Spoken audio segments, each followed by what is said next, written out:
పెద్దపల్లి జిల్లా కొల్లనూరు రైల్వే స్టేషన్లో ఎక్స్ప్రెస్ రైళ్లను ఆపాలని ఏడీఆర్ఎంకు divisional railway board member Anumasa Srinivas వినతిపత్రాన్ని అందజేశారు. సికింద్రాబాద్ రైల్వే నిలయంలో ఏడీఆర్ఎం సంజీవ్ రావును divisional railway board member Anumasa Srinivas కలిశారు. కొల్లనూరు స్టేషన్ ఎక్స్ప్రెస్ ట్రైన్లు ఆగకపోవడంతో చుట్టుపక్కల గ్రామాల వారు పడుతున్న ఇబ్బందులు ఆయన దృష్టికి తీసుకొచ్చారు. ఎక్స్ప్రెస్ ట్రైన్లో ప్రయాణించి కొల్లనూరు చేరుకోవాలంటే అయితే పెద్దపల్లి లేదా జమ్మికొండ స్టేషన్లో దిగాలని, ఈ స్టేషన్లలో దిగి తిరిగి తమ గ్రామాలకు చేరుకోవాలంటే చుట్టూ తిరిగి రావాల్సి ఉంటుందన్నారు.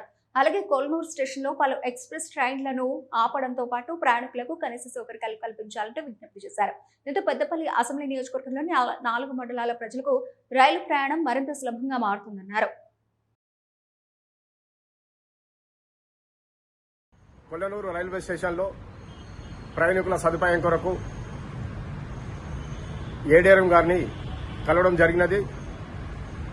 కొల్లూరు రైల్వే స్టేషన్లో Kazipet Balharshah express, Secunderabad Kagaznagar express, Dharmavaram Nizamabad express ను నిలుపుదల చేయాలని, ప్లాట్ఫారాలపైన షెడ్స్ నిర్మించాలని, మంచినీటి సవతి మరుగుదొడ్లు మరియు షెడ్స్ నిర్మించాలని అడిషనల్ డివిజనల్ రైల్వే మేనేజర్ గారికి మెమోరాండం ఇవ్వడం జరిగినది.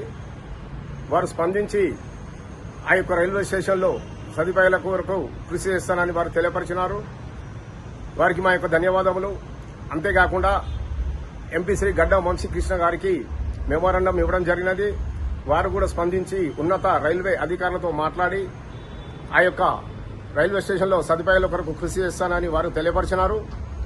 వారికి సికింద్రాబాద్ డివిజన్ ప్రయాణికుల తరఫున వారికి